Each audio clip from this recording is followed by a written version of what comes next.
Hi students, I am GS Rawat and today I am starting your subject Our Past means history book, and today we will learn its first chapter, and as it is written the title of the chapter here, how, when and where. How, when and where means how means आप सभी जानते हैं कैसे, और कैसे, कब और कहाँ. तो कैसे, कब और कहाँ, इट मीन्स हिस्ट्री बुक्स में ये जो चैप्टर है ये आपको it will look like very easy type of the chapter two you, but it keeps very importance because it's very important chapter and it relates to the your previous classes also. ये जो chapter है आपकी जो पिछली क्लासों में आपने क्या क्या पढ़ा उससे भी कोरिलेट होता है. तो कब, कैसे, कहाँ आपने कैसे कोरिलेट करना है इस चैप्टर्स को, क्योंकि आपने जो हिस्ट्री एसएसटी जो बुक्स हैं आपकी और पास्ट ये 6 में भी पढ़ी, 7th में भी पढ़ी. तो इससे हम ये देखते हैं कि जो डेट्स हैं इस तरह से सेम टाइप का चैप्टर आपने पहले भी देखा होगा. तो इसमें हम यहाँ पे देखेंगे, समझेंगे. As you are looking here, first headings of the chapters, it is how important are dates. जैसे आप यहाँ पे देख रहे हैं इसका पहला ही हेडिंग है कि हाउ इम्पॉर्टेंट्स आर डेट्स. तो डेट्स मीन्स आप जानते हैं कि डेट्स जो होती हैं, जो तारीखें होती हैं, कि तारीखें कितनी आवश्यक हैं हमारे लिए. तो तारीखें क्यों होती हैं, क्योंकि because we are talking about the histories, हम भूतकाल की बातें कर रहे हैं, हिस्ट्री की बात कर रहे हैं.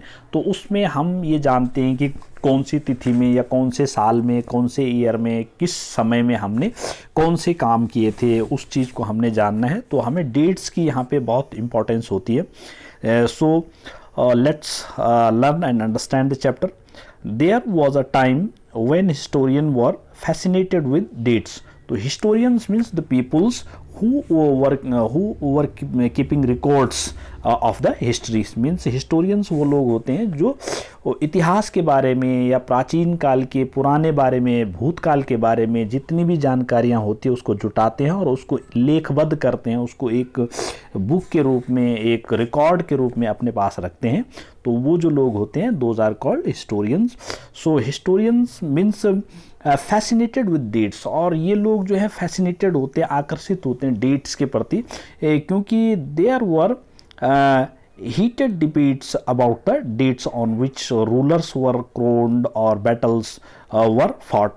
और जैसे कि प्राचीन काल में आप जानते हैं कि पहले ज़माने में जब राजाओं का शासन था तो उस समय क्या होता था कि डेट्स बहुत इंपॉर्टेंट होती है, और इसलिए इम्पॉर्टेंट होती थी कि उस समय ये ज़्यादातर इम्पॉर्टेंस रखता था कि कौन सा राजा किस दिन क्राउंड हुआ. क्राउंड मीन्स उस दिन किस दिन उसको ताजपोशी हुई, कब वो गद्दी पे बैठा, और बैटल्स वर फॉट, और कौन सा युद्ध उसने लड़ा, कौन सी डेट में लड़ा, कौन से सन में उसने कौन सा युद्ध लड़ा, क्यों, किसके साथ में, क्योंकि लड़ाइयाँ उस समय बहुत ज़्यादा हुआ करती थी पास्ट टेंस में. तो प्राचीन काल में और युद्ध लड़ा तो उसने जीता कब, वो युद्ध क्या उसने जीता कि हारा. तो इस तरह से ये जो जानकारियां हैं हम क्या करते थे, as a date wise we were having the records. तो इसीलिए इसको यहाँ पे how importants are dates. In the common sense nations history was synonyms with dates.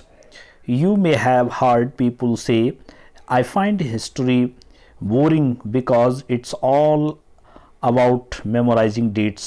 Such is such a conceptual true.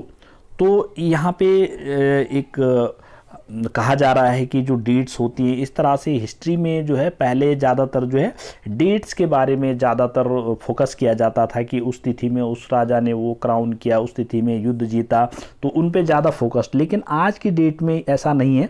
तो इसमें हिस्ट्री में लोग जो है इसको इसके हिसाब से कि डेट्स बहुत होती है ना वो याद हो पाती हैं, इसको थोड़ा सा बोरिंग समझते थे इस चैप्टर बुक को, लेकिन होता क्या है कि ऐसा नहीं है यहाँ पर जो है कि हमने डेट्स के ही बारे में पढ़ना है। अब हम इसकी सीक्वेंशियल स्टडी भी करेंगे यहाँ पे, कि हम डेट्स पे फोकस न करके एक पीरियड ऑफ टाइम, एक लंबे समय का हमने पूरा अध्ययन करना है एक तरफ से, तो उसमें डेट्स अपने आप आ जाती हैं, तो उन पे फोकस करने की ज़्यादा ज़रूरत नहीं है। तो अब हमने ये जो चैप्टर इस तरह से यहाँ पे देखना। तो history is certainly about changes that occurs over time. तो हिस्ट्री क्या होती है कि चेंजेस दिखाती है, जो हमारा जो पास्ट टेंस टाइम क्या करता है, चेंजेस शो करता है, जो है हमेशा उसमें बदलाव आते रहते समय के हिसाब से दुनिया में। तो हिस्ट्री में भी वही चेंजेस दिखाते हैं कि अगर 200 साल पहले किसी तरह की स्थिति थी हमारे देश की, तो 400 साल पहले किस टाइप की थी, तो चेंजेस आए बहुत सारे। It's about finding out how things were in the past and how things have changed. तो ये दिखाता है हिस्ट्री की बुक में। हम सबसे मेन चीज़ ये देखते हैं यहाँ पे डेट्स पे नहीं, अब हमने जो न्यू मेथड्स हमारी हिस्ट्री का, उसमें हमने ये फोकस करना है कि मतलब पहले जो चीज़ें थी हमारे मतलब टाइम के हिसाब से, तो अकॉर्डिंग टू द टाइम, जैसे प्राचीन काल में, उसके पास मध्यकाल आए, आजकल आधुनिक काल है, तो उसमें किस तरह से चेंजेस आए हमारे समाज में जो है इन टाइम पीरियड्स में, तो वो देखना है। As soon as we compare the past with the present, और साथ साथ में हमने अपना जो पास्ट, जो भूतकाल था हमारा, उसको हमने आज की डेट में जो हमारा समय है, जो सोशल कंडीशन है, जो हमारे सामाजिक स्थिति है, मतलब हर तरह की स्थिति है प्रेजेंट टाइम में, उसको हमने कंपेयर करना है, तुलना करनी है, और उससे उसको देखना है कि उस समय कितनी परेशानी थी, या अच्छा था या बुरा था। ये we refer times we talk of before and after, और हम जो है इस तरह से समय को पहले और अब में जो है एक इस तरह से कंपैरिजन करके इसकी बारे में स्टडी करते हैं यहाँ पे। Living in the world we do not always ask historical questions about what we see around us. तो living in the world we do not always ask historians questions. तो यहाँ पे हमने जितने भी लिविंग दुनिया में जितनी भी हिस्ट्रीज हुई है, उसमें ज़्यादातर ये होती हैं कि क्वेश्चन के बारे में पहले, लेकिन अब हमने वो चीज़ें उसमें फोकस नहीं करनी है।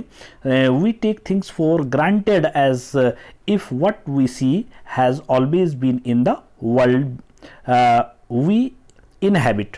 सो हमने अब चीज़ों को इस तरह से लेना है कि जो दुनिया में कब किस समय में किस तरह से हैबिट्स, आदतें, या मतलब वातावरण का किस तरह से माहौल जो है बने थे, तो उनके बारे में हमने चेंजेस के बारे में अकॉर्डिंगली पढ़ना है। But most of us have our moments of wonder, लेकिन उसमें से कई मोमेंट्स, कई समय, क्षण ऐसे मिलेंगे जिसमें हमने बहुत आश्चर्यजनक बदलाव देखें इतिहास में।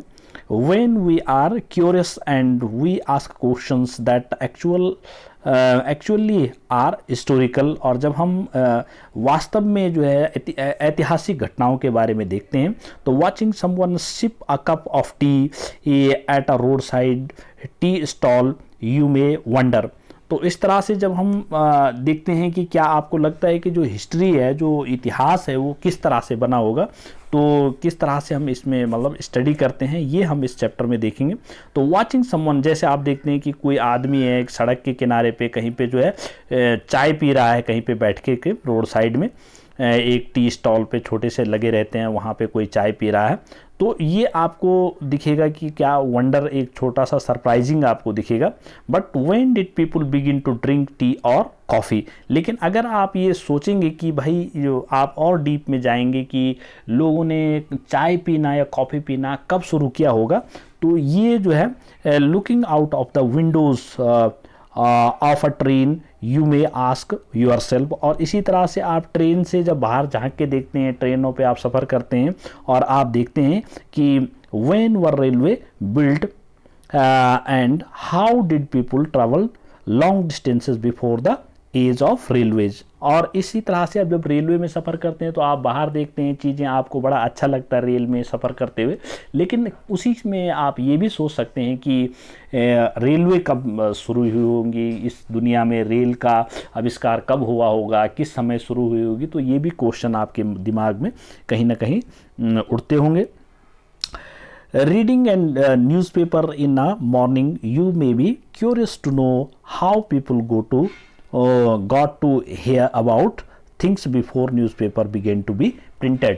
और इसी तरह से आजकल आप देखते हैं कि घरों में हर जगह लोग जो है न्यूज़पेपर सुबह सुबह पढ़ते हैं, क्या खबरें हैं दुनिया में, क्या क्या हो रहा है, तो वो सब देखते हैं। लेकिन जब न्यूज़पेपर नहीं थे, जब आप सोच सकते हैं कि जब न्यूज़पेपर नहीं थे तो उस समय लोग किस तरह से जानकारियाँ प्राप्त करते होंगे एक दूसरी जगहों के बारे में, मतलब आज जो न्यूज़ होती है, जो खबरें होती हैं, उनको कैसे पता चलती होंगी।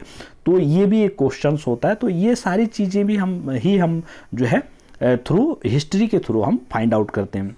As activity, look carefully at figure number 1 and write a paragraph explaining how this image projects and imperial perceptions. तो ये यहाँ पे एक फ़ोटो है, ये इस तरह से आप देखिए कि यहाँ पे एक पोज दे रखा है पुराने ज़माने का, कि ये जो किस तरह से जो है समाज में एक छाप देखता है कि जो पुअर लोग थे उन पे किस तरह से जो शासक लोग थे किस तरह से उनको दबाते थे, किस तरह से उनको नीचा दिखाते थे। तो ये आपको यहाँ पे दिखाई दे रहा है।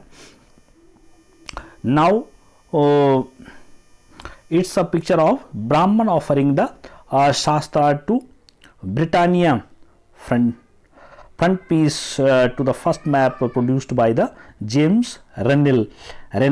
तो जेम्स रेनल ने ये पिक्चर बनाई है और उन्होंने दिखाया है कि जो ब्रिटानिया, जो ब्रिटेन की जो महारानी थी, उसको जो है हमारे यहाँ के जो पंडित लोग हैं थे, जो बड़े ज्ञानी लोग कहे जाते थे, ऋषि मुनि टाइप के, वो लोग किस तरह से उनको जो है अपना बुक जो है, अपना जो शास्त्र है, अपना जो धर्मशास्त्र है, उसको गिफ्ट कर रहे हैं, उसको दे रहे हैं और किस तरह से उसके सामने नतमस्तक हो रखे हैं।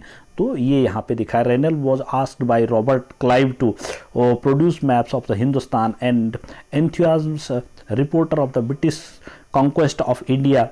Rennell was preparation of the maps as essential to the process of the domination. The picture here tries to suggest that the Indian willingly gave over their ancient text to Britannia, the symbol of the British power, as if asked to her become the protector of the Indian culture।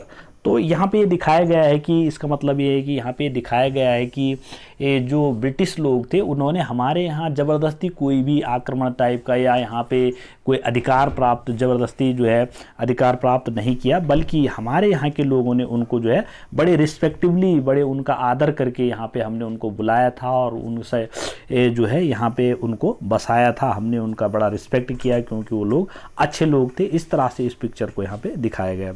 Now come to the next page। All such historical questions refers to back to notions of time, but time does not have to be always precisely dated in term of the particular year or a month। Means all such historical questions refers us back to notions of times. तो इसी तरह के जो thoughts होते हैं, notions means thoughts means जो विचार होते हैं, हमको जो है हिस्ट्री के बारे में जो हिस्टोरिकल क्वेश्चंस हैं, जो ऐतिहासिक हमारा इतिहास रहा, पिछले ज़माना जो हमारा रहा, भूतकाल जो हमारा रहा, उसके बारे में सोचने पे विवश करते हैं। But time does not have to be always precisely dated in terms of the particular year or a month. तो जबकि जो पार्टिकुलर समय होता है, विशेष समय, विशेष पेज, कौन से समय में कौन सी घटना हमारे साथ हुई हमारे भूतकाल में, तो वो अगर हमारे पास उसका रिकॉर्ड नहीं होगा तो क्या होता है कि sometimes it's actually incorrect to fix precise dates. तो प्रिसाइज मीन्स पहले, तो पहले की जो डेट्स होती है अगर हमारे पास कोई रिकॉर्ड नहीं है तो वो इनकरेक्ट हो सकती है, गलत हो सकती है, हमारा धारणा या हमारा जो कहना है उसके बारे में वो गलत हो सकता है if we do not have the records. To process, record means या हिस्ट्री है, हिस्ट्री एक रिकॉर्ड ही है हमारे भूतकाल का। तो अगर हमारे पास हिस्ट्री नहीं है किसी चीज़ की, हमारे पास तथ्य नहीं है, तो हमारी जो बात होगी हम भूतकाल के बारे में वो जो है झूठी हो सकती है। तो dates to process that happen over a period of time, इसीलिए जो है इसमें थोड़ा डेट्स का जो है इंपॉर्टेंस बढ़ जाता है हिस्ट्री के अंदर। People in India did not begin drinking T A one fine day. तो जैसे कि आप देखते हैं कि अभी एक एग्जांपल दिया गया है कि रोड के किनारे आपने किसी आदमी को चाय पीते हुए देखा और आपके मन में क्वेश्चन आया कि ये आदमी ने चाय पीना कब सीखा होगा। तो वो एक निश्चित दिन नहीं था कोई कि एक दिन में ही आदमी ने चाय पीना सीख लिया अपने भूतकाल से। They developed a taste for it over time. और ये जो चाय पीना जो लोगों ने सीखा, आज पूरे दुनिया में लोग चाय पीते हैं, पूरे भारत में भी लोग चाय पीते हैं, हर गांव में, हर घर में। तो ये जो सीखा लोगों ने चाय पीना, ये अचानक नहीं सीखा, इसमें धीरे धीरे लोगों ने जब टेस्ट आए लोगों को, पहले किसी ने शुरू किया होगा, तो वो डेट जो है कंफर्म नहीं होती है। तो there can be no one clear date for the process such as this. तो किसी के पास भी ऐसी कोई डेट फिक्स नहीं है कि उस दिन चाय पीना शुरू किया किसी ने। तो similarly we can not fix one single date on which British rule was establish. इसी तरह से हम कोई फिक्स दिन नहीं बोल सकते हैं कि मतलब ब्रिटिश रूल हमारे देश में कब जो है शुरू हुआ था, कौन से दिन जो है ब्रिटिश लोगों ने यहाँ पे शुरुआत करी थी, और द नेशनल मूवमेंट स्टार्टेड, और उनके खिलाफ कब जो है हमारे देश में जो राष्ट्रीय आंदोलन हुए अंग्रेज़ों के खिलाफ, अंग्रेजी शासन के खिलाफ, वो कब शुरू हुए ये भी हम कुछ निश्चित तौर पे नहीं कह सकते हैं। और changes took place with in the economy and society. इसी तरह से हमारे जो समाज उसमें किस तरह से बदलाव आए, कोई इकोनॉमिक आर्थिक बदलाव आए, या कभी हम बहुत गरीब हुआ करते थे, कभी हम अमीर हो गए, या हमारी सोसाइटी कभी बहुत अच्छी पुअर कंडीशन में थी, आज बहुत अच्छी कंडीशन में है। तो ये जो बदलाव आए समाज में, हमारी आर्थिक स्थिति में, तो ये भी, इसका भी कोई फिक्स डेट नहीं होता है कि उस दिन शुरू हुआ है। तो it takes the long times, ये एक लंबा टाइम लेता है। तो ये भी जो जानकारी है ये भी हम हिस्ट्री के अंदर रिकॉर्ड रखते हैं। All these things happened over a stretch of time, और ये सारी चीज़ें स्ट्रेच ऑफ टाइम में एक लंबा समय के अंदर घटित होती हैं। We can only refer to a span of time, इसीलिए हम इसको स्पैन ऑफ टाइम मीन्स एक समय का एक बहुत बड़ा हिस्सा मान सकते हैं। And approximately period over which particular changes become visible. तो इसमें एक बड़ा सा समय का अध्ययन करना पड़ता है, इसलिए हमने एक डेट का अध्ययन नहीं करना है कि उस डेट में हुआ, क्योंकि हमारे पास डेट है ही नहीं कब आदमी ने चाय पीना सीखा, कब क्या करना सीखा। तो उसके लिए हम क्या करेंगे कि एक लंबे समय का हमें अध्ययन करना जरूरी होता है। इसीलिए हम जो है यहाँ पे या देखा हाउ, क्यों करते हैं, मतलब तो इसीलिए करते हैं क्योंकि आपने देखा चैप्टर का नाम रखा हाउ, व्हेन एंड वेयर। तो कब, कैसे, कब और कहाँ, कैसे, कब और कहाँ। तो इसीलिए कहा जाता है क्योंकि हमने जो है लंबे समय तक जो टाइम पीरियड रहा किसी भी चीज़ की, हमने अगर अच्छी जानकारी लेनी तो उसके पूरे समय का एक विजुअल, एक अच्छा सा एक जो है स्टडी करनी होगी। Why then do we continue to associate history with a string of dates. लेकिन हम फिर भी डेट्स के बारे में क्यों पढ़ते हैं हिस्ट्री के अंदर? This association has a reason. There was a time when history was an account of the battles and big events. लेकिन वो उस समय की हिस्ट्री थी जब जो है पूरा पहले ज़माने में जो हिस्ट्री, अधिकतर हिस्टोरियंस होते थे वो अधिकतर क्या करते हैं, जब राजाओं का ज़माना था तो वो जो rulers, it was about rulers and their policies. तो ये ज़्यादातर जो राजा लोग होते थे उन्हीं पे डिपेंड होती थी कि राजाओं के बारे में लिखना है, कौन सा राजा ने कब पद ग्रहण किया, कब वो ताजपोशी हुई, कब वो राजा बना, कब वो उसकी मृत्यु हुई। तो इस तरह से पहले की हिस्ट्री होती थी। लेकिन आज की जो हिस्ट्री वो इस तरह से हमने नहीं समझनी है। उनकी पॉलिसीज़ मीन्स उनकी जो राजनीति होती थी किस तरह से करते थे। Historians wrote about the years in king was crowned, और उनकी वही ज़्यादातर उसमें इसी डेट, यही डेट होती थी कौन से राजा को कब गद्दी पे बैठा, बस ये ज़्यादा इंपॉर्टेंट होता था, वो डेट इंपॉर्टेंट होती थी। द ईयर ही मैरिड, कौन सी डेट में उसकी शादी हुई। The year he had a child, कौन सी डेट में उसका बच्चा हुआ। तो ये ज़्यादातर उस समय इंपॉर्टेंस होता। The year he fought a particular war, और कौन से सन में उसने जो है कोई विशेष युद्ध लड़ा था।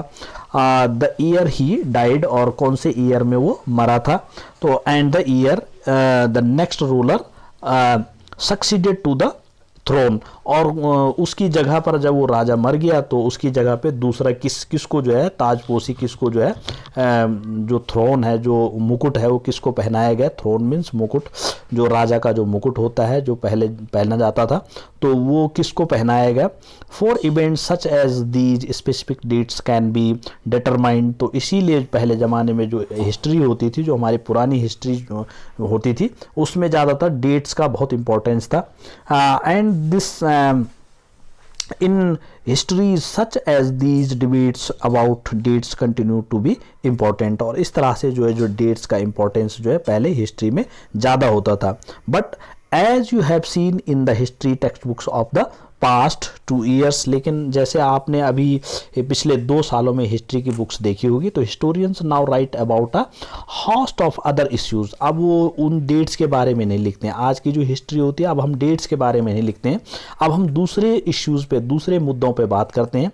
एंड अदर क्वेश्चंस, जो हमारे प्रश्न होते हैं वो दूसरे होते हैं। They look at how people and their livelihood. अब हम इस पे ज़्यादा फोकस करते हैं कि लोगों ने आखिर जो अपना जीवन है वो कैसे शुरू किया था शुरुआत से, और वो कैसे उनका जीवन स्तर बना, कैसे उन्होंने अपना लिवलीहुड, आजीविका, जीवन को चलाने के लिए जो भी खाना पीना रहना ये सीखा। ये सारी चीज़ें हम हिस्ट्री में सीखते हैं। अब हम डेट्स पे फोकस नहीं करते हैं। What they produced and ate, क्या उन्होंने उत्पन्न किया, क्या उन्होंने पैदा किया, और क्या उन्होंने खाया। हाउ सिटीज़ डेवलप्ड, किस तरह से सिटीज़, जो हमारे शहरों का विकास हुआ। एंड मार्केट्स, सब बड़े बड़े हमारे बाज़ारों का निर्माण कैसे हुआ। हाउ किंगडम्स हुआ फॉर्म्ड, कैसे राज्यों का निर्माण हुआ। एंड न्यू आइडियाज स्प्रेड, किस तरह से समाज में नए नए विचारों का प्रादुर्भाव हुआ, कैसे वो आए समाज में अच्छे विचार। And how culture and society change, और उन अच्छाइयों के कारण किस तरह से सोसाइटी में, हमारे समाज में बदलाव आए। तो आज की डेट में हम हिस्ट्री में ये सारी चीज़ें पढ़ते हैं। विच डेट्स, अब कौन सी डेट्स हैं ये हमने देखनी है। What criteria do we choose a set of dates as important. अब इसके लिए हम क्या क्राइटेरिया चूज करेंगे कि मतलब कौन सी डेट्स अब इसमें इम्पॉर्टेंट है। The date we select, the date around which we compose our story of the past are not important on their own. अब हमने, हमारे लिए वो डेट्स भी इम्पॉर्टेंट नहीं है कि जब हिस्टोरियंस, जो इतिहासकार होते हैं, जब उन्होंने बुक लिखी होती है, वो भी इम्पॉर्टेंट नहीं है हिस्ट्री के बारे में। They become vital because we focus on a particular set of the events as important. अब हम विशेष जो हमारे जो बिंदु होते हैं, जो मुख्य मुख्य पॉइंट्स होते हैं, अब हम उन पे इम्पोर्टेंस देते हैं, अब हम डेट्स पे इम्पोर्टेंस नहीं देते। If our focus of study changes, अगर हमारा जो फोकस है, जो हमारा जो विशेष ध्यान है हिस्ट्री में, हिस्ट्री बुक्स को बनाने का या उसको पढ़ने का, वो मेन पॉइंट्स होते हैं बदलाव के, कि किस तरह से समाज में बदलाव आए। बदलाव के चेंजेस के बारे में हमने देखना है कि समय के साथ में हमारे साथ जो हमारे समाज में जो बदलाव आए, हमने उन चीज़ों के बारे में सीखना है। If we begin to look at new issues, और अगर हम नए नए इश्यूज़ के बारे में भी देखते हैं, a new set of dates will appear significant. तो हम जो पुरानी डेट्स थी राजाओं के बारे में, कौन सा राजा कब मरा, कब उसका क्या हुआ, तो ये डेट्स अब हमारे लिए इम्पॉर्टेंट नहीं। अब हमारे लिए ये डेट्स इम्पॉर्टेंट है कि हमारे देश में या हमारे समाज में कौन सी स्थिति में कौन से महत्वपूर्ण कार्य हुए या कौन से महत्वपूर्ण बदलाव हुए, ये हमारे लिए आज महत्वपूर्ण है। कंसिडर एन एग्जाम्पल, जैसे एक एग्जाम्पल यहाँ पे दिया गया है कि in the histories written by British historians in India, जब ब्रिटिश के लोग थे, जो अंग्रेज़ों का शासन हमारे देश में था, the rule of each governor general was important. उस समय जो गवर्नर जनरल उनके होते थे, जो मुखिया उनके होते थे, जैसे आज की डेट में प्रधानमंत्री, प्राइम मिनिस्टर है या प्रेसिडेंट है, राष्ट्रपति है, वैसे उनका उस समय गवर्नर जनरल होते थे अंग्रेज़ों के, और जो शासन करते थे, जो सबसे सर्वोच्च अधिकारी या वो होता था, शासक था, होता था हमारे देश में, तो वो बहुत इंपॉर्टेंस रखते थे उसकी कि कौन सा गवर्नर जनरल कब बना, कब उसको गद्दी पे बैठा, ये डेट्स उस समय बहुत इंपॉर्टेंट होती थी। These histories began with the rule of the first governor general. और ये इनकी जो हिस्ट्री, अंग्रेज़ों की जो गवर्नर जनरल की जो हिस्ट्री शुरू हुई, जो जब उनका पहला गवर्नर जनरल भारत में बना, Warren Hastings, and his name was Warren Hastings, उसका नाम वॉरेन हेस्टिंग्स था, जो पहला गवर्नर जनरल आया था अंग्रेज़ों का भारत में। And ended with the last viceroy, और लास्ट वायसराय उनका लॉर्ड माउंटबेटन था, जो सबसे अंतिम, जब हमारा देश 1950 में आज़ाद हुआ तो उस समय 1949 तक जो उनका जो गवर्नर जनरल था, लॉर्ड था, वायसराय लॉर्ड माउंटबेटन था, जो अंतिम था यहाँ पे। तो in separate chapters we read about the deeds of the others. तो इसी तरह से हम उन चीज़ों पे फोकस ना करके हम दूसरे डीड्स, दूसरे कार्यों के बारे में हम यहाँ पे इनके सारे कामों के बारे में अब हम फोकस करेंगे, उनके बारे में फोकस नहीं करेंगे। So Lord Hastings, Wellesley, Bentincks, Dalhousie, Canning, Lawrence, Lytton, Ripon, Curzon, Hardinge, Irwin, इस तरह से ये सारे जो अंग्रेज़ों के जो लॉर्ड्स हुए, जो मुखिया हुए हैं, यहाँ पे आए हैं और इन्होंने शासन किया। तो ये सारे लोग हैं डेट वाइज। अब it's seemingly never ending succession of the governor generals and viceroys. तो इनका जो सफ़र है ये ख़त्म न होने वाला एक बहुत लंबा सिलसिला है, क्योंकि ये बहुत सारे लोग यहाँ पे आए और थोड़े थोड़े टाइम के लिए, किसी ने थोड़ा टाइम, किसी ने ज़्यादा टाइम यहाँ पे शासन किया और चलते जाते रहे। तो इनका एक लंबा सिलसिला है। All the dates in these histories books were linked to these personalities, और इनसे रिलेटेड जो है हमारी जो डेट्स होती हैं कि कौन सा कब आया, ये बहुत सारी डेट्स होंगी इनसे रिलेटेड, क्योंकि ये बहुत सारे आए। To their activities, policies, achievements, it was as if there was nothing outside their lives that was important for us to know।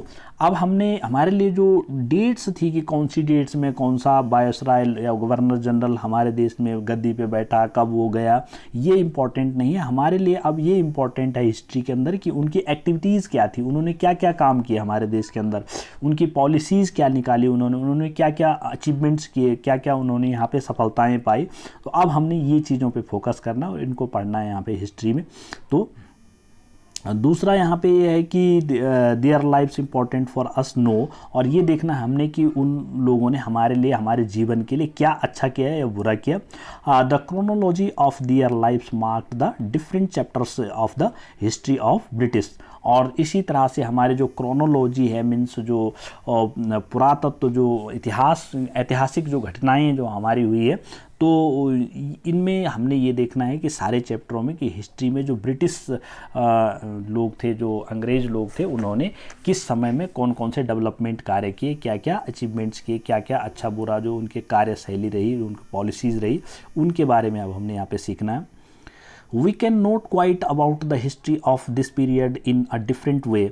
तो अब हम बिल्कुल निश्चित भी नहीं है कि कौन सा काम जो है किस समय शुरू हुआ। जैसे हमने चाय पीने के एग्जांपल से समझा कि चाय पीना कब शुरू हुआ, तो इस तरह से उनके कार्यों का भी कुछ फिक्स नहीं है कि कब उन्होंने कौन सा काम शुरू किया। तो how do we focus on the activities of different groups of the classes in Indian society within the format of this history of governor general. तो इसी तरह से जो उनकी जो गवर्नर जनरल थे, उन्होंने कौन से गवर्नर जनरल ने कौन सा काम किस समय समाज में शुरू किया और कब ख़त्म किया, तो उसके जो है एक फिक्स डेट नहीं है, लेकिन उसका एक long period of span of times है, समय का एक बड़ा हिस्सा है, उसको हमने समझना है यहाँ पे। When we write history or a story, we divide it into chapters। अब हमने जब हिस्ट्री लिखना शुरू किया तो इसको जो है अलग अलग चैप्टर्स में डिवाइड किया जाता है। Why do we do this? अब हम इसको ऐसा क्यों करते हैं, चैप्टर्स अलग अलग क्यों बनाते हैं? तो it's to give such chapters some coherence. अब ये चैप्टर्स जो होते हैं वो कोहेरेंस मीन्स वो एक दूसरे से जुड़े रहते हैं, ये एक दूसरे से संबंधित रहते हैं। कोहेरेंस मीन्स एक दूसरे से जुड़े रहना, एक दूसरे से संबंधित होना रहते हैं। क्योंकि अगर हम फर्स्ट चैप्टर को नहीं समझेंगे तो हमारा जो सेकंड चैप्टर है, या आपने जैसे ये अभी हाउ व्हेन एंड वेयर जो चैप्टर्स है आपने देखा 6 में भी रहा होगा, 7th में भी, तो अगर आपने वहाँ पर इसको अच्छी तरह से नहीं समझा तो यहाँ पर भी आपकी समझ में अच्छी तरह नहीं आएगा। तो ये कोहेरेंस अगर आपने वहाँ अच्छी तरह से समझ लिया तो यहाँ पे आपको और अच्छी तरीके से समझ में आएगा। तो it's that is why these all the chapters are correlated with each other. It is to tell a story in a way that makes some sense and can be followed. तो इसी तरह से जो स्टोरीज़ बनती हैं, जो जितनी भी हमारी स्टोरी है, जो हिस्ट्री बुक होती है, that's just like a story book. ये भी एक स्टोरी बुक है क्योंकि ये भी पुराने ज़माने की कहानी होती है पूरी इसमें। तो ये इस तरह से चैप्टर वाइज फॉलोज होती है, बनाई जाती है। In the process we focus only on those events that helps us to give shape to the story we are telling. तो ये इसलिए होता है कि इस जो हमारी जो स्टोरी है उसको एक शेप मिल जाए, एक शुद्ध रूप मिल जाए, कि उसको एक तरफ से एक वे मिल जाए कि हम एक प्रोसेस की तरफ, एक प्रक्रिया की तरफ चल रहे हैं, मतलब कब से शुरू हुआ और कब वो ख़त्म हुआ। तो इस तरह से चैप्टर वाइज उसको एक शेप मिल जाता है। In the histories and revolve around the life of the British Governor Generals, the activities of the Indian simply do not fit. They have no space. What then do we do? तो इस तरह से आप history में ज़्यादातर जो है जो ब्रिटिश गवर्नर जनरल्स हैं उनके बारे में अधिकतर पढ़ेंगे, लेकिन जो जनरल पीपल्स होते हैं, जो सामान्य भारतीय हुए हैं, उनके बारे में यहाँ पे ज़्यादा चर्चा नहीं की गई है हिस्ट्री के बुक्स में। Clearly we need another format for our history. इसीलिए हमको अब जो है नए तरह की हिस्ट्री की बुक्स की ज़रूरत है, क्योंकि जो पहले जो हिस्ट्री बुक उसमें ज़्यादातर गवर्नर जनरल की जो डेट्स के बारे में, कब कौन सा गवर्नर जनरल बना, तो 2-4 साल पहले जो पढ़ी जाती थी हिस्ट्री, उसमें डेट्स का ज़्यादा इंपॉर्टेंस होता था कि गवर्नर जनरल पे ज़्यादा फोकस होती थी और हमारी जो आम जनता होती थी उस पर फोकस नहीं होती थी।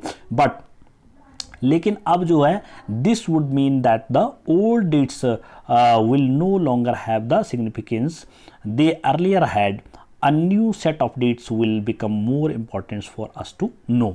अब जो पुरानी जब पहले की जो डेट्स थी वो अब हमारे लिए इम्पॉर्टेंट नहीं, अब हमारे लिए उतनी महत्व नहीं, सिग्निफिकेंस मीन्स महत्व नहीं रखती है, क्योंकि अब हमने उन चीज़ों को, जो हमारी हिस्ट्री जो है अब हमने दूसरे तरीके से पढ़ना शुरू करना है। अब हमने यहाँ पे जो है हमारे जो आम आदमी थे जो उस समय के, उनका जीवन कैसा था जब वो गवर्नर जनरल्स यहाँ पे रहे, उनके जीवन को फोकस न करते हुए हमने अपनी जनता का जीवन पे फोकस करते हुए हमने यहाँ पे हिस्ट्री को देखना है। How do we periodize? अब हम पीरियोडाइज कैसे करते हैं, समय के हिसाब से इसको जो है कैसे डिवाइड करते हैं। तो इन 1817 James mill, Scottish economist and political philosopher, published a massive 3 volume work a history of the British India. तो सबसे पहले 1817 में जेम्स मिल नाम का एक आदमी था जो स्कॉटलैंड का, और वो इकोनॉमिस्ट था, मतलब वो एक अर्थशास्त्री था, और उन्होंने सबसे पहले पॉलिटिकल फिलोसोफर भी था और राजनीतिक दार्शनिक भी था, और पब्लिश्ड अ मैसिव 3 वॉल्यूम, उसने सबसे पहले एक किताब लिखी जिसका नाम था a history of British India. क्योंकि ब्रिटिश लोग यहाँ पे रहा करते थे उस समय, तो जो स्कॉटलैंड का वो भी अंग्रेज़ था, तो वो जेम्स मिल नाम का, उसने सबसे पहले यहाँ की स्थिति के बारे में एक किताब लिखी और उस किताब का नाम रखा a history of British India. In this he divided Indian history into 3 periods, और उस बुक में उसने सबसे पहले हमारी जो हिस्ट्री जो थी भारतीय इतिहास को 3 भागों में विभाजित किया, हिंदू, मुस्लिम एंड ब्रिटिश। उसने जाति के हिसाब से इसको डिवाइड किया, हिंदुओं की हिस्ट्री, हिंदू लोगों की क्या स्थिति थी हमारे देश में उस समय, और मुस्लिम लोगों की क्या थी, और ब्रिटिश लोग कैसे थे, तो ये सब उसने उसमें अपनी बुक में लिखा। This periodization came to be a widely accepted, और ये जो पीरियोडाइजेशन था, ये जो उसने समय का विभाजन किया, ये उस समय जो है सबसे ज़्यादा समाज में प्रचलित हो गया, क्योंकि अंग्रेज़ों का शासन था, तो उन्होंने इसको जो है बड़ी प्रशंसा करी कि भाई ठीक है, ये बहुत अच्छी हिस्ट्री तुमने लिखी है। Can you think of any problems with this way of looking at Indian history? क्या आपको लगता है कि जो जिस तरह से इस अंग्रेज़ ने जो हिस्ट्री लिखी थी, क्या ये सही थी, इसका तरीका सही था हिस्ट्री लिखने का हमारे देश की? तो why do we try and divide history into different periods? तो हम जो है हिस्ट्री को अलग अलग पीरियड्स में क्यों डिवाइड करते हैं, अलग अलग समय में क्यों देखते हैं? We do so in an attempt of to capture the characteristics of a time. हम ऐसा इसलिए करते हैं क्योंकि हमें उस समय विशेष में, किसी भी समय की अगर हिस्ट्री है हमारे 100 साल पहले की है, तो उस समय में विशेष में कौन सी चीज़ विशेष रूप से समाज में घटित हुई या विशेष रूप से जो इम्पोर्टेंट चीज़ थी, जो हुई थी, घटना उस समय हुई थी, उस पर हमने फोकस करना होता है। इसलिए हम जो है समय के हिसाब से इसको अलग अलग डिवाइड करते हैं। It's central features as they appear to us, जैसे हमको इसके जो इम्पोर्टेंट फीचर्स दिखते हैं, मीन्स जो टॉपिक्स बिंदु दिखते हैं, जो महत्वपूर्ण बिंदु दिखते हैं उस समय के हिसाब से। So the term through which we periodize that is demarcate the difference between periods. तो इसीलिए हम जो है, जो ये पीरियडाइजेशन है, जो समय के हिसाब से जो अलग अलग जो चैप्टर जो हम बनाते हैं हिस्ट्री बुक में, या अकॉर्डिंग टू द टाइम हम इसको अलग अलग टाइम के हिसाब से पढ़ते हैं। तो इसीलिए वो इम्पॉर्टेंट है, क्योंकि उस समय विशेष का हमने जो विशेष घटनाएं थी उनको जानना ज़रूरी होता है। बिकम इम्पॉर्टेंट, अब ये बहुत इम्पॉर्टेंट हो गया। They reflect our ideas about the past, जिससे हम जो है पास्ट के बारे में हम मतलब ज़्यादा फोकस कर सकते हैं। हमने डेट पे नहीं करना, उस समय की घटनाओं के बारे में जाके हमको जो है उसमें ज़्यादा मज़ा आए उसकी जानकारी जानने में। They show how we see the significance of the changes from one period to next. और अब हमने ये देखना है यहाँ पे हिस्ट्री की बुक्स में कि किस तरह से एक समय से दूसरे समय में समय का जो स्पैन था, जो भाग था, उसमें अंतर किस तरह से आया, बदलाव किस तरह से आया, ये हमने। Mill thought that all Asian societies were at a lower level of the civilization than Europe. तो जो मिल जो था, जो जेम्स मिल था जिसने वो बुक लिखी थी अभी ऊपर, तो उसका विचार ये था कि जो भारतीय लोग हैं, जो एशियन लोग हैं, जो हम लोग हैं, हमारा जो जीवन स्तर है वो यूरोपियन लोगों के जीवन स्तर से बहुत नीचा है। हम लोग जो है छोटे दर्जे के लोग हैं, और यूरोपियन जो लोग थे, जो अंग्रेज़ लोग थे, वो बड़े दर्जे के लोग थे। वो उनकी सोच हर मामले में, वो उनका स्टैंडर्ड जो था वो ऊँचा था। According to his telling of history, before the British came to India, Hindu and Muslim despots ruled the country। और उनके आने से पहले, जब अंग्रेज़ भारत में नहीं आए, तो उससे पहले यहाँ पे हिंदू मुस्लिम लोगों का ही राज था। रिलीजियस इंटॉलरेंस, उस समय जो है धार्मिक जो सहिष्णुता थी, असहिष्णुता बहुत ज़्यादा हो रखी थी। मतलब आपस में धार्मिक विचार लोगों के नहीं मिलते थे। हिंदू मुस्लिम, कोई हिंदू बोलते थे कि हम बड़े हैं, मुस्लिम बोलते थे हम बड़े हैं। Caste taboos and superstitious practices dominated. तो उस समय कास्ट का जो जातिवाद बहुत ज़्यादा हमारे देश के अंदर हो रखा था। धर्म में धार्मिक रूप से बहुत लड़ाइयाँ हो रही थी हमारे देश के अंदर में। और हमारे देश की उस समय जो स्थिति थी वो आर्थिक हो चाहे सामाजिक हो, बड़ी ही ख़राब स्थिति थी उस समय। तो ये है एक्टिविटी इंटरव्यू और योर मदर। चलो इसको छोड़ो। Now next, come to the next page. Social life, British rule mill felt could civilize India. तो इसी तरह से जब उसने देखा कि हमारे देश की जो स्थिति है वो बहुत ख़राब थी, उस समय की कंडीशन, उससे पहले जो प्राचीन भारत था हमारा वो तो बहुत अच्छा था, लेकिन जब ब्रिटिश लोग भारत आए तो उस समय हमारे देश की स्थिति बहुत ख़राब थी, क्योंकि उस समय हमारे देश में मुसलमानों का लंबे समय तक शासन रहा और उन्होंने हमारे देश की स्थिति बहुत ख़राब कर रखी थी। तो कुड सिविलाइज इंडिया, तो इसलिए मिल ने सोचा कि ये लोग जो है बहुत छोटे लोग हैं और हम लोग काफ़ी अच्छे लोग हैं, पढ़े लिखे, मतलब उच्च दर्जे के लोग हैं, और हम इनको जो है सिविलाइज करेंगे, इनको सभ्य बनाएंगे। और वो सोचते थे कि हम लोग असभ्य हैं और हम इनको, जो भारतीय लोग हैं वो असभ्य हैं और हम इनको सभ्य बनाएंगे, इनको सिखाएंगे। To do this it was necessary to introduce European manners. फिर उसने जो है अपनी बुक में यहाँ के लोगों को सिखाने के लिए मैनर्स, नए तौर तरीके भी बताए। Arts institutions and laws in India, और उसने नए तरीके की जो आर्ट्स निकाली कि मतलब कलाएं क्या होनी चाहिए, किस तरह से जीवन स्तर होना चाहिए, और इंस्टीट्यूशंस भी निकाले, शैक्षिक शिक्षण संस्थान और लॉज, नियम कानून उसने बनाए। मिल in fact suggested that the British should conquer all the territories in India to ensure the enlightenment and happiness। और मिल ने ये दिखाया अपनी बुक में कि जो ब्रिटिश लोग थे उन्होंने यहाँ पे मतलब कुछ हड़पने के लिए या कब्जा करने के लिए, कुछ लूटने के लिए नहीं आए थे। वो लोग जो है यहाँ पे जितनी भी टेरिटरीज, जो राज्यों पे, जो कॉलोनियों पे उन्होंने अधिकार जमाया, वो यहाँ पर किस लिए आए थे कि enlightenment and happiness of Indian peoples, peoples, मतलब भारतीय लोगों की खुशी के लिए आए थे, यहाँ के लोगों को प्रकाश देने, ज्ञान देने, यहाँ के लोगों का विकास करने के लिए वो अंग्रेज लोग आए थे, ऐसा उसका मानना था। For India was not capable of progress without British help, और उसको ऐसा लगता था कि इंडिया के जो लोग, जो भारतीय लोग थे, चाहे हिंदू चाहे मुसलमान, वो जो है बिना ब्रिटिश लोगों की सहायता से, बिना अंग्रेज़ों की सहायता से वो विकास नहीं कर सकते हैं। उनका जो है दिमाग है बिल्कुल निम्न स्तर का है, और ब्रिटिश लोग जब तक उनको गाइड नहीं करेंगे तो यहाँ इन लोगों का जो है विकास नहीं हो सकता हमारा। तो इस तरह उसने अपनी बुक में भारतीयों के बारे में लिखा। In this idea of history, British rule represented all the forces of progress and civilization, और इस आइडिया ने जो है ब्रिटिश जो लोग थे वो उनको जो है बहुत हेल्प हुई उनकी, और जो अंग्रेज़ लोग थे उनको जो है काफ़ी यहाँ पे प्रोग्रेस करने में, आगे बढ़ने में बहुत हिम्मत मिली और उनको आगे बढ़ने में सहायता मिली।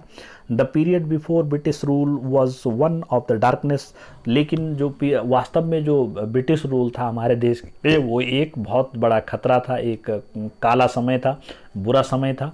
Can such a conception be accepted today, क्या आपको लगता है कि आज किसी जो जेम्स मिल का जो विचार है, जेम्स मिल ने ये कहा कि जो अंग्रेज़ लोग हैं उन्होंने यहाँ का विकास किया और अच्छा ही किया, मतलब जो भी, तो क्या आपको ये सत्य लगती है कि नहीं लगता है?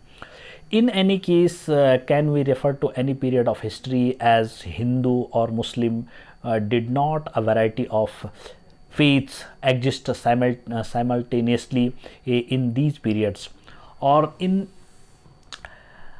any case can we refer to any period of the history, इस तरह से किसी अन्य केस में, अन्य मुद्दों पे, अन्य विषय पे अगर हम हिंदू मुस्लिम के बारे में बात करते हैं अपने देश में, तो did not variety and faiths and the simultaneous, हमारा जो आपसी विश्वास या आपस में जो भाईचारा या आपसी जो मतलब कंडीशन थी उस समय हिंदू मुस्लिम की आपस में, वो मेल नहीं खाती थी बिल्कुल भी। Why should we characterize an as only through the religion of the rulers of the times, और हम ऐसा क्यों हुआ हमारे साथ में कि हम जो है रूलर्स के हिसाब से, जो राजा उस जिस समय हुए थे उसके हिसाब से ही शासन में, या जनता जो है उसी के हिसाब से चलती रही, तो ऐसा क्यों था? To do so is to suggest that the lives and practices of other do not really matter, और जो रूलर होते थे, जो शासक होते थे उस समय अंग्रेज़ों से पहले जो मुस्लिम शासक हुए, ये तो उससे पहले हिंदू शासक भी हुए, तो उन्होंने क्या किया कि उन्होंने जो है अपने हिसाब से जनता को चलाया, जो कि अच्छा नहीं था। We should also remember that even ruler in ancient India did not all share the same faith, तो वही बात है कि हमारे जितने भी रूलर हुए, जितने भी शासक हुए, राजा हुए थे पहले ज़माने प्राचीन काल में, तो वो सारे राजा इस तरह से हुए कि उन्होंने जनता को बिल्कुल इम्पोर्टेंस नहीं दिया, उन्होंने अपने ही जीवन को इम्पोर्टेंस दिया, उन्होंने अपने को ही बड़ा कहा, और जो आम जनता थी उसको बिल्कुल भी तवज्जो नहीं दी, उसको बिल्कुल उनके विकास के लिए कुछ भी अच्छा नहीं किया, और जनता की स्थिति, समाज की स्थिति को ख़राब करते गए वो लोग।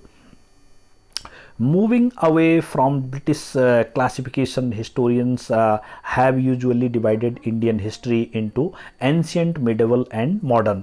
उसके बाद जब जेम्स मिल का जो डिवाइडेशन था, जो हिस्ट्री जो उसने लिखी, तो उसके बाद फिर से ब्रिटिश लोगों ने यहाँ पे हिस्ट्री को फिर से डिवाइड किया, और उन्होंने जो हिस्ट्री 3 भागों में फिर से बांटी, और उन्होंने हिस्ट्री को एंशियंट, प्राचीन भारत हमारा कैसे था, प्राचीन काल कैसे था, फिर मिडेवल भारत, मध्य भारत कैसे था, मध्यकाल का जो समय रहा वो कैसा था, और फिर मॉडर्न मीन्स आधुनिक भारत, जो आज का प्रेजेंट टाइम का भारत है, वो कैसा है, इसके बारे में उन्होंने हिस्ट्री की जो है हिस्ट्री की बुक्स लिखी अंग्रेज़ों ने। This division too has its problems, और ये डिवीज़न भी उनके लिए एक प्रॉब्लम था। It's a periodization that is borrowed from the west, where the modern period was associated with the growth of all the forces of modernity, science, region, democracy, liberty and equality। तो ये भी जो उनके लिए जो हमारा जो, क्योंकि वो लोग विदेश से आए थे, वो लोग फॉरेन से आए थे, तो इस चीज़ों पे भी उनको फोकस करना, क्योंकि प्राचीन भारत के बारे में, मध्य भारत के बारे में जानना भी उनके लिए काफ़ी डिफ़िकल्ट था, और ये उसके लिए भी उन्होंने जो साइंस है, रीजन है, डेमोक्रेसी है, किस तरह की उस समय रही होगी, ये सारी चीज़ें उन्होंने जो है बोरो लोगों से उधार करके, लोगों से किसी तरह से ले करके इसको बनाया था। Medieval was a term use to describe a society where these features of modern society did not exist. और मिडिवल जो पीरियड था, मध्य भारत का जो हमारा मध्यकालीन भारत का जो हमारा समय था, वो जो है समाज के हिसाब से उस समय के हिसाब से उस समय की जो हिस्ट्री वो बिल्कुल एग्जिस्ट नहीं हो पा रही थी, बिल्कुल उनको मिल नहीं पा रहा था वैसा data. Can we answer critically accept this characterization of the modern period to describe the period of our study. और इस तरह का जो उन्होंने क्लासिफिकेशन किया कि प्राचीन भारत और मध्य भारत और ये आधुनिक भारत के बारे में 3 भागों में जो हमारी हिस्ट्री को डिवाइड किया, तो क्या आपको ये सही लगता है? As you will see in this book, जैसे आपको इस बुक में दिखाई देगा, under British rule people did not have equality. तो ब्रिटिश रूल के अंदर भी लोगों में जो है कहीं पर भी समानता नहीं रही, उन्होंने असमानता ही रखी जनता में, उन्होंने भी जनता को दबाया। फ्रीडम ऑफ लिबर्टी, और उन्होंने लोगों को जो स्वतंत्रता को जो है बिल्कुल आघात किया, और लिबर्टी जो लोगों की जो स्वतंत्रता, जो आम आदमियों की जो धारणा थी, ये जीवन था आम जीवन, उसको जो है बिल्कुल ख़राब कर रखा था। Nor was the period one of the economic growth and progress. तो उस समय का जो अंग्रेज़ों के शासन का समय था, वो भी हमारे देश के लिए कहीं भी जो आर्थिक स्थिति थी उस समय बहुत ही ख़राब कर दी थी उन्होंने, तो कहीं भी हमारे देश की जो आर्थिक उन्नति नहीं हुई उस समय। तो many historians therefore refer to this period as colonial. इसीलिए जो अधिकतर इतिहासकार है आज की डेट के, वो जो अंग्रेज़ों ने जो इतिहास बनाया, जो डिवीज़न किया हमारी देश की हिस्ट्री का, उसको कॉलोनियल मानते हैं, मतलब अंग्रेज़ों का बनाया हुआ मानते हैं। जो कॉलोनियल औपनिवेशिक, कॉलोनियल मीन्स होता औपनिवेशिक लोगों को द्वारा बनाया गया, जो कि एक अच्छा हिस्ट्री डिवीज़न नहीं था। What is colonial? अब कॉलोनियल क्या होता है, औपनिवेश क्या होता है?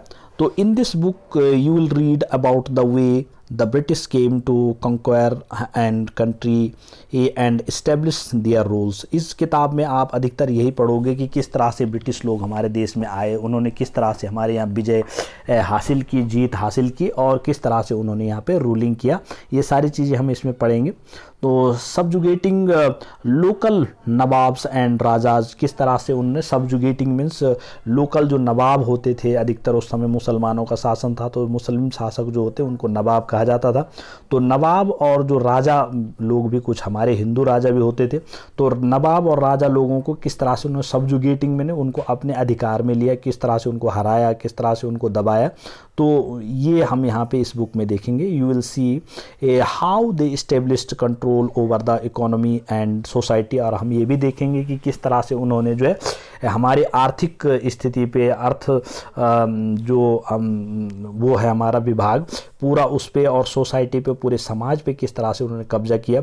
तो collected revenue to meet all their expenses, और किस तरह से उन्होंने हमसे जो है कर लेना शुरू किया। Bought the goods they wanted at low prices, और किस तरह से उन्होंने अपने सामान को हमसे जो है सस्ती कीमतों पे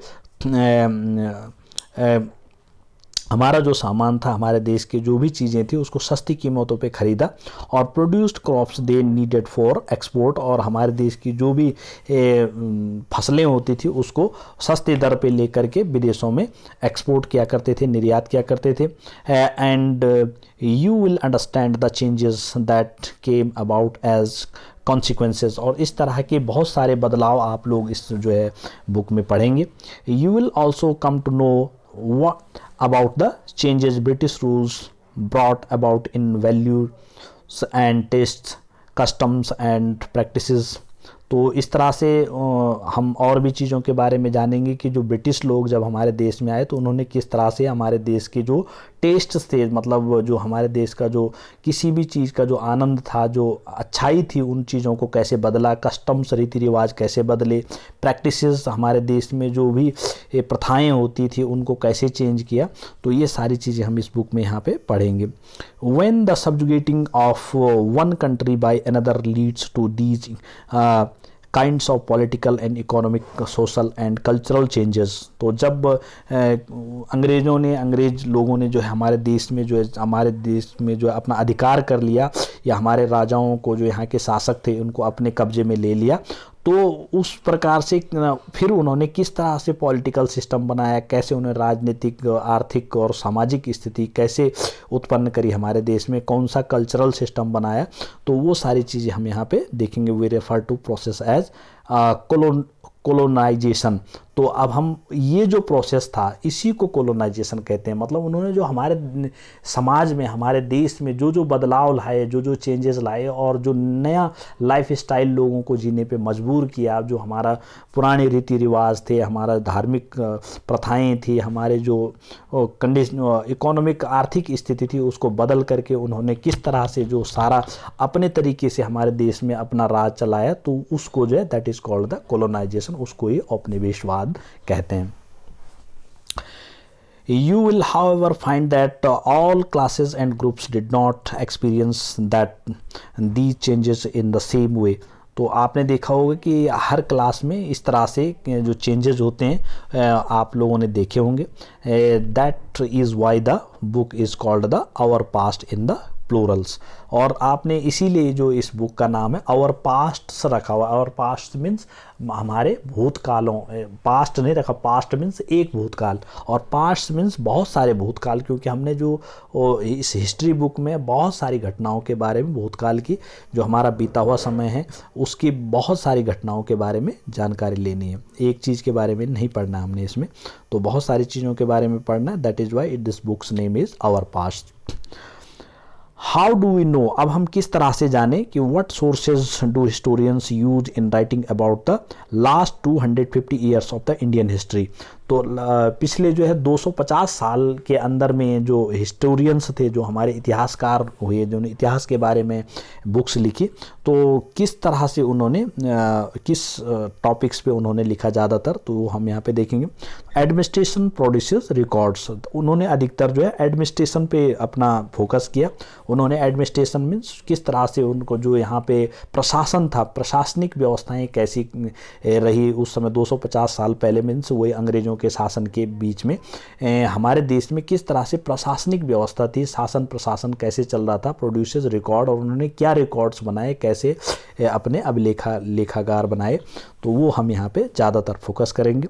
one important source is the official records of the British administration, और इसमें सबसे मेन वही कि ब्रिटिश अंग्रेज लोगों का जो एडमिनिस्ट्रेशन था, जो प्रशासन था, वो किस तरह का था। The British believed that the act of the writing was important, और ब्रिटिश लोग जो है लिखने में बहुत इम्पोर्टेंट जो विश्वास रखते थे, वो हर चीज़ को लिखित रूप में रखना चाहते थे।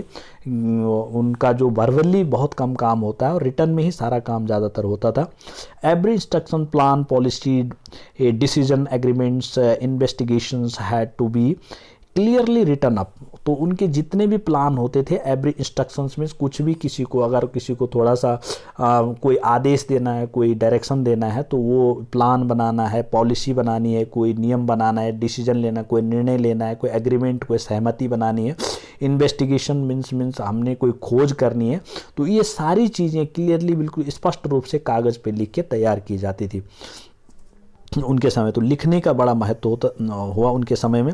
वंस दिस वाज डन, एक बार अगर ये हो गया जो भी लिखा गया कुछ भी चीज़ें, तो things could be properly studied and debated. तो उन चीज़ों को जिनको एक बार लिख लेते थे उन पे पूरी तरह से स्टडी करते थे और डिबेट करते थे। This conviction produced N administrative culture of the memos, notings and reports. तो इस तरह का जो उन्होंने एक कल्चर बनाया, एक समाज, एक संस्कृति टाइप की तैयार कर दी शासन प्रशासन में।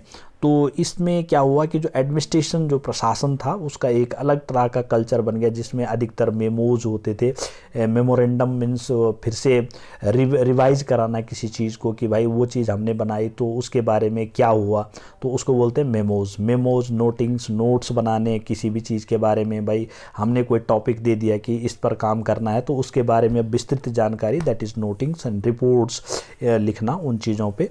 तो जिस चीज़ को एक बार बोल दिया, तो इस तरह से उन्होंने अपना एडमिनिस्ट्रेशन चलाया। The British also felt that all important documents and letters needed to be carefully preserved. और उन्होंने एक और चीज़ करी, उन्होंने कहा कि जो भी हमारे जो कागजात जो भी हम लिखते हैं, किसी भी चीज़ के बारे में जो भी लिखा जाता है उसको सुरक्षित रखा जाए, उसको कहीं पर भी उसको वेस्ट न किया जाए, उसको नष्ट न किया जाए, उसको सुरक्षित रखा जाए। So they set up record rooms attached to all administrative institutions.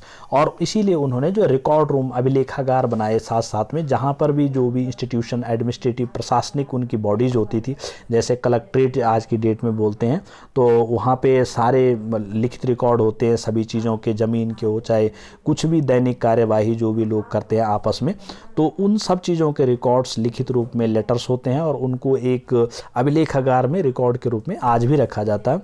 तो ऐसा ये जो सिस्टम है ये अंग्रेज़ों के द्वारा चलाया गया। द विलेज तहसीलदार्स ऑफिस, इस उसमें जो है तहसीलदार का ऑफिस मेन इंपॉर्टेंट होता था विलेज लेवल पे। And the collectorate the commissioner office, और उसमें वही जो मैंने अभी कहा कलेक्ट्रेट ऑफिस जिलाधिकारी का कार्यालय, कमिश्नर का कार्यालय। And the provincial secretaries or law courts, और जो लॉ कोर्ट्स होते थे, कोर्ट्स होते थे न्यायालय, उसमें जो है सेक्रेटरीज का जो कार्यालय होता है वहाँ पे अभिलेख रखे जाते हैं। All had their records rooms, specialised institutions like archives and museums were also established to preserve important records. और इसके लिए उन्होंने जो है रिकॉर्ड रूम बनाए, अभिलेखागार बनाए, आर्किव्स बनाए, म्यूजियम्स बनाए, तो इन सभी जगहों पे उन्होंने रिकॉर्ड रखने की व्यवस्था करी।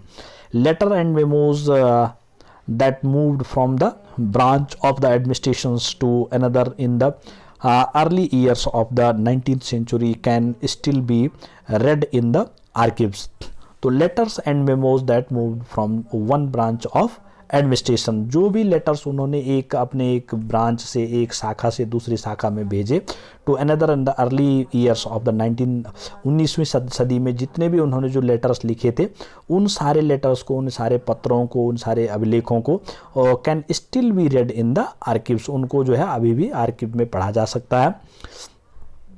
You can also study the notes that reports that districts official prepared, और उन रिपोर्ट्स को भी हम आज भी पढ़ सकते हैं जो उन्होंने डिस्ट्रिक्ट लेवल पे तैयार किए थे। और the instructions and the directives that were sent to the officials at the top of the provincial administrations, और जो राज्य स्तर पे या स्थानीय स्तर पे, प्रोविंशियल एडमिनिस्ट्रेशंस मीन्स स्थानीय स्तर पे जो प्रशासन होता है, वहाँ पे उन्होंने जितने भी रिकॉर्ड्स बनाए, जितने भी उन्होंने अभिलेखागार बनाए, जो लेटर्स बनाए, जो रिकॉर्ड कुछ भी नियम कानून बनाए, उन सब चीज़ों को बिल्कुल लिखित रूप में रखा गया और उनको आज भी हम इजीली स्टडी कर सकते हैं। In the early years of the 19th century these documents were carefully copied out and beautifully written and graphics. और इस समय जितने भी लेटर्स होते थे, जो भी व्यूज़ होते थे, जो भी बुक्स रिकॉर्ड्स जो लिखे जाते थे, उनको बहुत ही अच्छी राइटिंग में लिखा जाता था, जिसको कैलीग्राफिस्ट कहा जाता है। That is by those who specialised in the art of the beautiful writings, और जो लोग जिनकी राइटिंग अच्छी होती थी, जो लिखने में बहुत सुंदर राइटिंग लिखते थे, by the middle of the 19th century with the speed of the printing, multiple copies of these records were printed as proceedings of the each government department। तो जब उसके बाद जब middle of the 19th century means 19वीं सदी के मध्य में, 19वीं सदी के मध्य में जब प्रिंटिंग का आविष्कार हुआ, प्रिंट करने की मशीन का आविष्कार हुआ, छापे खाने का आविष्कार हुआ, तब इन्होंने जो है जो सारा अधिकतर मुख्य रिकॉर्ड्स थे उनको जो है प्रिंट कर दिया और छपा करके उनके जो प्रोसीडिंग्स थी उनको जो है इस तरह से गवर्नमेंट अभिलेखागार में रखा गया ताकि वो लंबे समय तक सुरक्षित रहें। Now the national आर्किव of India came up in the 1920s, और सबसे पहले जो अभिलेखागार बना, जो रिकॉर्ड रूम बना, वो 1920 में बना सबसे पहले। When New Delhi was built, जब नई दिल्ली बनी, the national museums and the national archives were both located close to the viceregal palace. तो वाइस रीगल पैलेस में, जो दिल्ली में वाइस रीगल पैलेस है, वहाँ पे सबसे पहले जो है अंग्रेज लोगों ने अपने रिकॉर्ड रखने का स्थान बनाया।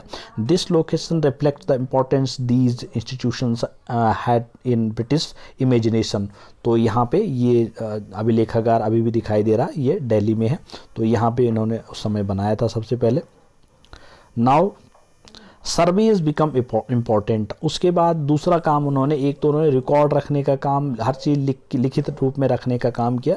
दूसरा उन्होंने जो है सर्वे किए। सर्वे मीन्स जो है जांचें शुरू करी, हर जगह जांच करने का काम किया, निरीक्षण करना, परीक्षण करने का काम हर जगह शुरू किया। The practice of surveying also become common under the colonial administrations. The British believed that a country had to be properly known before it could be effectively administered. तो अंग्रेज़ों का ये विश्वास था कि अगर हमने यहाँ पे अच्छे तरह से प्रशासन करना है, किसी भी देश में अगर अच्छे ढंग से हमने अपना शासन प्रशासन जमाना है, तो वहाँ पे सर्वेज, वहाँ के बारे में अच्छी तरीके से हर चीज़ की जानकारी हमको प्राप्त होनी चाहिए। तो सर्वे किया, उसके लिए उन्होंने सर्वेक्षण किया। सर्वे मीन्स सर्वेक्षण करना, किसी चीज़ को अच्छी तरह से परीक्षित करके जानकारी जुटाना। तो by the early 19th century detailed surveys were being carried out in to map the entire country. और 19वीं सदी में उन्होंने जो है सबसे पहले जो है सभी डिपार्टमेंट्स में, सभी जगह पे अपने जो सर्वेक्षण कार्य करने शुरू कर दिए।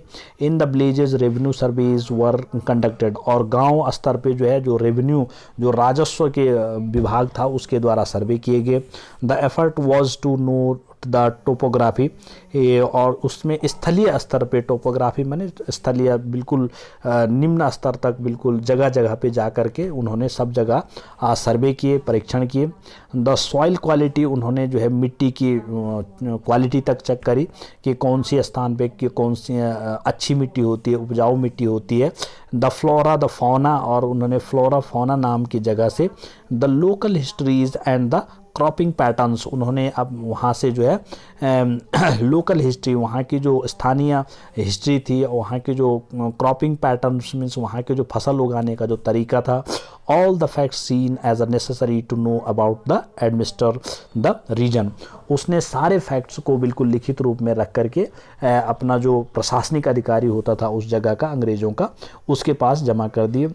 From the end of the 19th century, और 19वीं सदी के अंत तक census operations were held every 10 years। उन्होंने जो है 19वीं सदी के अंत तक उन्होंने जो है सभी जगह जो है सेंसस मीन्स जनगणना करना, सारे लोगों के, भारतीय कौन से इलाके में कितने लोग रहते हैं, कितने भारत हिंदू है, मुस्लिम है, इस तरह से सबका सेंसस करना, जनगणना करनी शुरू कर दी थी हर 10 साल में। These prepared detailed records of the numbers of the peoples in all the provinces in India। और ये सभी जगह जितने भी राज्य थे, छोटे बड़े राज्य थे भारत के, वो सभी जगह इन्होंने चलाया। Noting informations on castes, religions and occupations, there were many other surveys, botanical surveys, zoological surveys, archaeological surveys and anthropological surveys, forest surveys. इसके अलावा उन्होंने जो दो हमने देखे, दो सर्वे इन्होंने करवाए।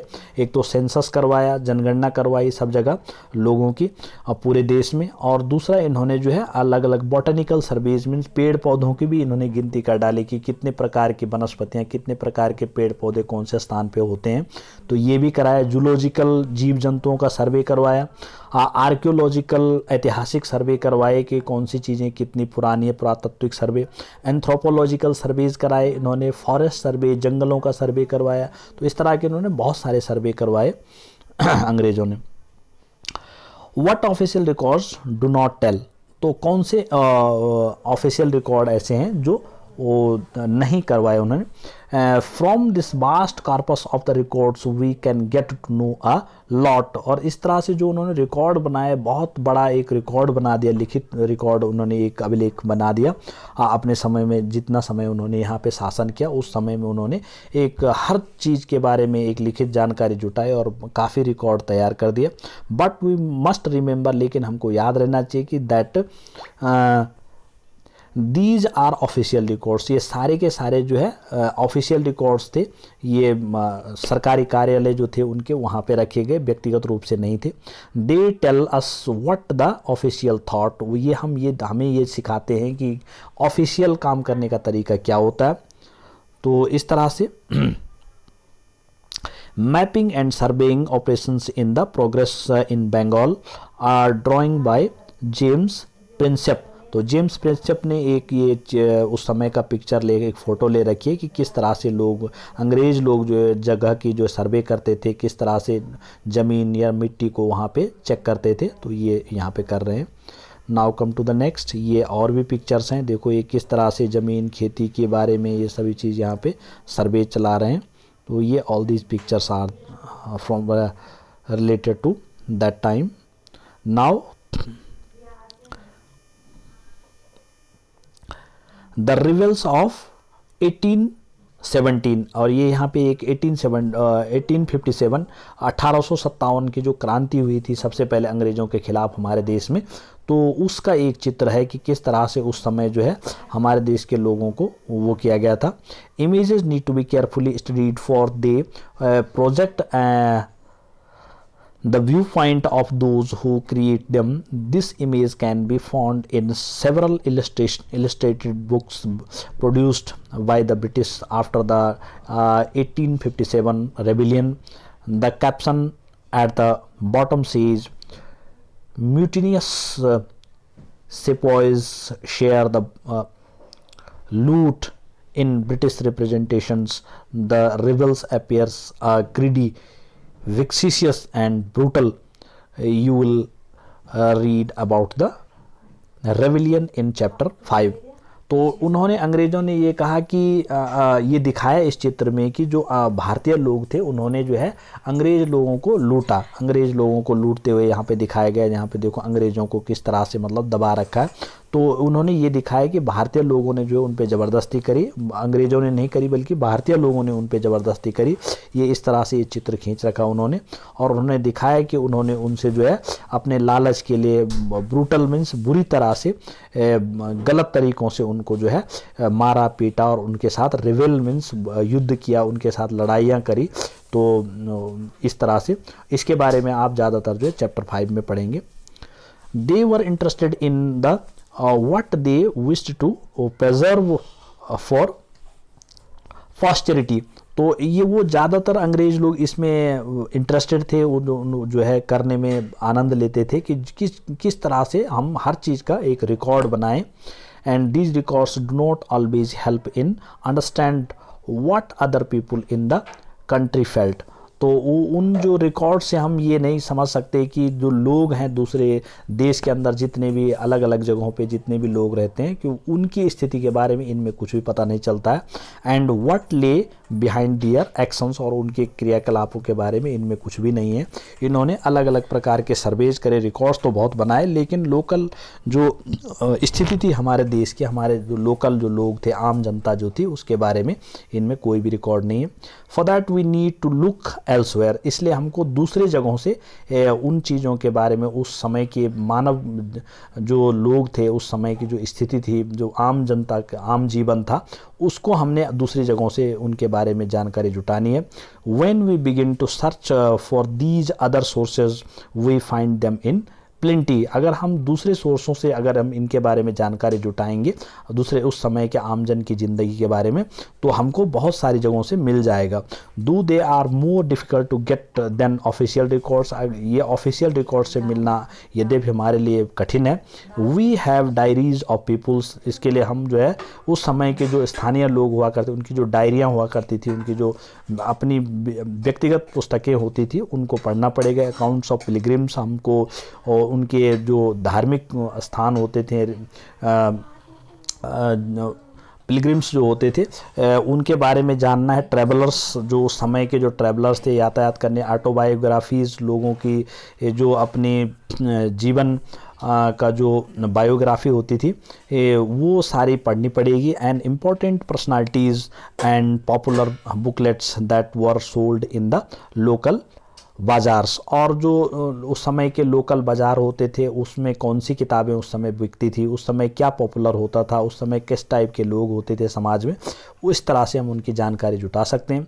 As printing spread newspapers were published and issued were debated in public, और उस समय के जो न्यूज़पेपर होते थे उसमें क्या क्या इश्यू, किन किन मुद्दों पे बात होती थी, उनको हमको जानकारी जुटानी होगी उस समय के समाज के बारे में पूरी जानकारी लेने के लिए।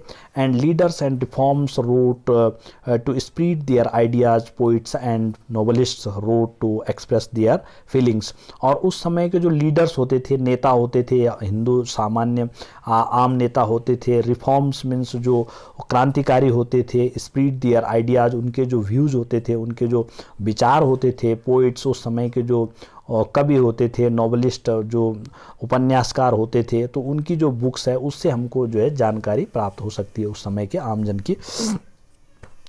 All these sources however were produced by those who were literate, और जो भी लोग उस समय के जो शिक्षित लोग थे, हम उनके थ्रू उन्होंने जो भी शिक्षित लोगों ने जो कुछ भी उस समय के समाज के बारे में लिखा, उससे हमको ये जानकारी प्राप्त हो सकती है।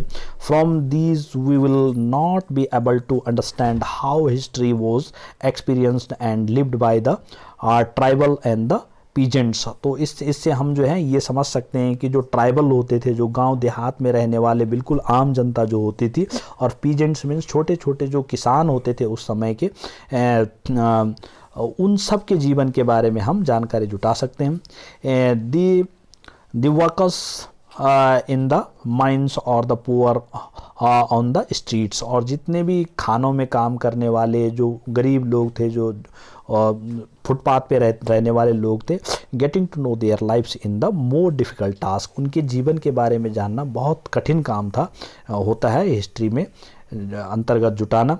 Yet this can be done, अगर फिर भी इसको जो है किया जा सकता है, if we make a little bit of effort, अगर हम प्रयास करते हैं तो उनकी ज़िंदगी के बारे में भी हम जान सकते हैं। When you read this book you will see how this can be done, अगर आप इस बुक को पूरा पढ़ेंगे तो आपको पता चलेगा कि किस तरह से ये संभव हो सकता है, किस तरह से हम पास्ट अपने जो हमारा जो भूतकाल रहा उसके हर पहलू के बारे में जानकारी जुटा सकते हैं। तो in this way we have seen it was a very nice chapter and a very deeply knowledgeable chapters, ये बहुत ही एक जानकारी हिस्ट्री के बारे में जो है आपकी हिस्ट्री बुक का एक बहुत इंपॉर्टेंट चैप्टर है। So in the same way you should go through the chapters by line and understand, read the chapters and understand the chapter fully thoroughly. So पूरी तरह से इस चैप्टर को समझिए आप और इसको पढ़िए, तो आपको पता लगेगा कि ये हाउ, व्हेन एंड वेयर, क्यों, कैसे, कब और कहाँ। तो आपने देखा कि इनका कितना इम्पोर्टेंस है यहाँ पे, और कैसे पहले ज़माने में ये डेट्स इम्पोर्टेंट्स होते थे और अब हम किस तरह से हिस्ट्री को पढ़ते हैं। So these all the things you will find in this book and in this chapter. So thanks for today.